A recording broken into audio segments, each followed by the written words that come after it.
Selamat malam saudara-saudara, Bapak, Ibu, Eyang Kakung, Eyang Putri, dan anak-anakku semua. Bersama saya Pendeta Neni malam hari ini, Senin 24 Agustus 2020. Kita memasuki saat teduh, kita hening sejenak.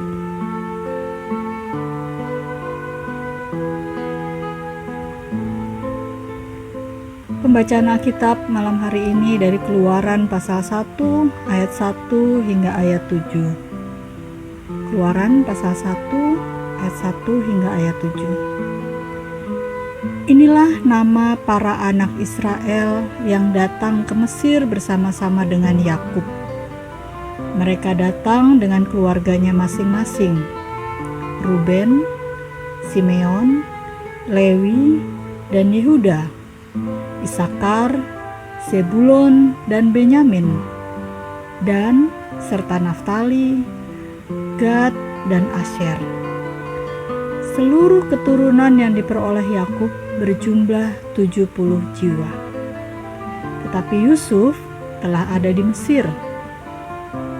Kemudian matilah Yusuf beserta semua saudara-saudaranya dan semua orang yang seangkatan dengan dia. Orang-orang Israel beranak cucu dan tak terbilang jumlahnya. Mereka bertambah banyak dan dengan dahsyat berlipat ganda, sehingga negeri itu dipenuhi mereka. Saudara-saudara, anak-anakku, kita akan segera meninggalkan bulan Agustus dan masuk ke bulan yang baru di bulan September. Sudah 5 bulan sejak bulan Maret kita berada dalam situasi pandemi ini dan kita tidak tahu masih berapa lama lagi. Lalu bagaimana kita meyakini pemeliharaan Tuhan saat mengalami situasi hidup yang tidak mudah? Bacaan Alkitab malam ini mengajak kita untuk meyakini pemeliharaan Tuhan dalam hidup kita, khususnya di masa sulit, dengan cara pertama, ingat janji firman Tuhan bahwa Dia adalah Tuhan yang peduli dan berkuasa memelihara hidup kita. Kedua, ingat pengalaman anak-anak Tuhan, baik yang dicatat dalam Alkitab maupun dalam sejarah gereja. Ketiga, ingat pengalaman pribadi di masa lampau, bagaimana Tuhan pernah bertindak menyelamatkan kita atau menyelesaikan masalah kita. Keluaran pasal 1 memperlihatkan bagaimana Tuhan memelihara umat-Nya. Dia menggenapi janji firman-Nya yang telah dinyatakan kepada nenek moyang Israel, yaitu Abraham, bahwa keturunannya kelak akan menjadi seperti bintang di langit dan pasir di laut. Keluaran pasal 1 ayat 7 sampai ayat 7 memberitahukan kita bagaimana Tuhan memberkati Israel di Mesir. Dari jumlah 70 orang pada masa Musa menjadi tidak terhitung jumlahnya setelah kurang lebih 400 tahun menetap di sana pada masa Yusuf. Pengalaman umat Israel yang menjadi bangsa yang besar juga memperlihatkan pemeliharaan Tuhan atas hidup mereka. Cara apa saja yang musuh-musuh Israel coba lakukan untuk menghambat laju pertumbuhan jumlah orang Israel, tidak satu pun yang berhasil. Firaun mencoba membatasi hidup bayi laki-laki yang lahir dari keluarga Yahudi dengan menyuruh bidan-bidan yang membantu kelahiran itu membunuh bayi-bayi lelaki. Kita ingat kisah itu di khotbah minggu kemarin. Cara lain yang dilakukan Firaun adalah dengan menindas kaum lelaki Ibrani. Mereka harus melakukan kerja paksa alias kerja rodi untuk membangun piramid bagi Firaun. Kuat kuasa Tuhan serta hikmat-Nya melindungi, memelihara, bahkan membuat umat Israel bertumbuh kembang tanpa bisa dihalang-halangi oleh siapapun. Saudara-saudara dan anak-anakku, bangsa Israel diberkati oleh Tuhan dengan jumlah yang tidak terbilang. Sekalipun berbagai usaha untuk membinasakan Israel, tetapi Tuhan tetap memelihara bangsa Israel.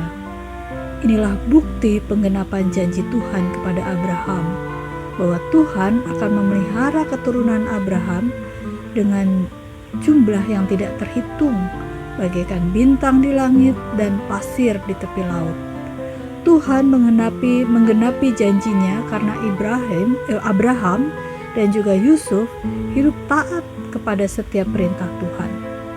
Kita mengenal Abraham sebagai bapa orang beriman. Lalu apa yang mau kita katakan saat ini ketika kita mengalami masa pandemi COVID-19? Masa yang tidak pasti kapan akan berakhir. Bahkan justru situasi makin mengkhawatirkan. Jumlah orang yang terpapar meningkat. Demikian juga jumlah orang yang meninggal. Bahkan dokter dan tenaga medis pun berkurang karena ikut terpapar dan meninggal.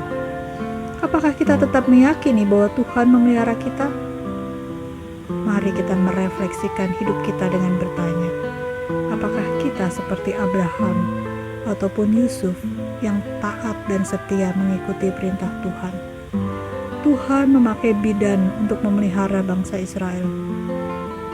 Saat ini, Tuhan memakai pemerintah dengan gugus tugasnya untuk memelihara dan menjaga kita dari musuh, yaitu virus corona. Sudahkah kita hidup disiplin dengan taat mengikuti protokol yang ada? Jadi, bukan Tuhan tidak memelihara kita, tapi mungkin kita yang tidak disiplin dalam pemeliharaannya. Amin. Bersama-sama kita menaikkan doa Bapa kami. Kita akan mengucapkannya, doa Bapa kami bersama-sama. Mari kita berdoa. Bapa kami yang di surga, dikuduskanlah namamu. Datanglah kerajaanmu. Jadilah kehendak-Mu di bumi seperti di surga. Berikanlah kami pada hari ini makanan kami yang secukupnya. Ampunilah kami akan kesalahan kami, seperti kami juga mengampuni orang yang bersalah kepada kami. Janganlah membawa kami ke dalam pencobaan, tapi lepaskanlah kami daripada yang jahat. Karena Engkaulah yang punya kerajaan dan kuasa dan kemuliaan sampai selama-lamanya. Amin. Kita lanjutkan dengan doa umat kita. Mari kita berdoa. Ya Tuhan, terima kasih untuk firman-Mu malam ini yang mengingatkan kami akan pemeliharaan-Mu dalam hidup kami. Tolonglah kami untuk senantiasa percaya akan pemeliharaan-Mu dalam hidup kami, terlebih di masa pandemi ini. Mampukan kami untuk meyakini pemeliharaan-Mu dengan setia mengingat janji-Mu, bahwa Engkau adalah Tuhan yang peduli dan berkuasa memelihara hidup kami. Mengingat pengalaman anak-anak Tuhan, baik yang dicatat dalam Alkitab maupun dalam sejarah gereja. Mengingat pengalaman hidup kami di masa lampau, bahwa Tuhan selalu bertindak menyelamatkan kami. Dengan mengingat semua itu, maka Engkau menguatkan kami untuk tidak menjadi khawatir akan kehidupan di masa sulit ini. Dalam pengasihan-Mu, kami mohon. Tuhan, dengarlah dan kabulkanlah doa kami. Ya Tuhan, situasi masa pandemi ini menjadi masa yang tidak mudah bagi kami. Ketika kami mendapat kabar bahwa kerabat bahkan saudara dekat kami meninggal dunia, kami ingin hadir untuk melihatnya yang terakhir kali di dunia ini. Kami ingin hadir untuk menghibur dan menguatkan keluarga yang berduka. Tapi semua itu tidak dapat kami lakukan karena protokol kesehatan yang berlaku. Bahkan ketika yang meninggal dunia adalah anggota keluarga kami.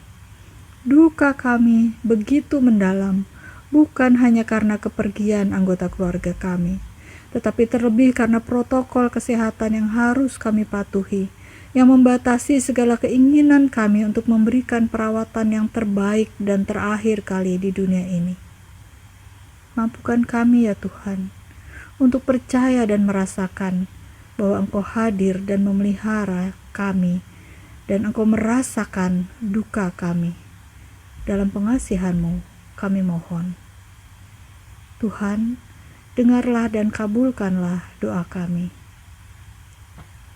Ya Tuhan, kami berdoa untuk anak-anak kami dalam proses belajar mereka. Di masa pandemi ini ketika anak-anak harus belajar secara online, tolonglah ya Tuhan, agar anak-anak kami dapat mengikuti proses belajar dengan baik. Kami berdoa untuk anak-anak kami yang sedang menjalani ulangan atau ujian. Berikanlah kesehatan kepada anak-anak kami.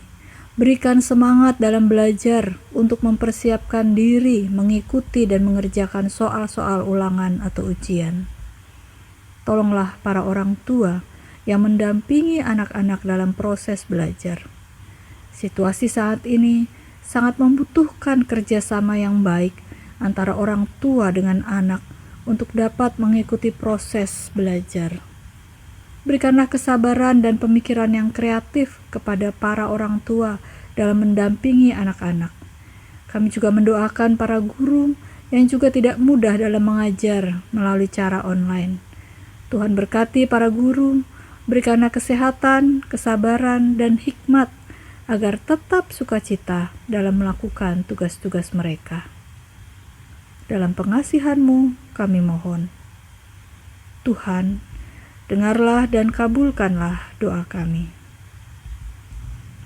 Ya Tuhan, kami terus mendoakan para pemimpin bangsa kami Indonesia dan juga para pemimpin bangsa di seluruh dunia.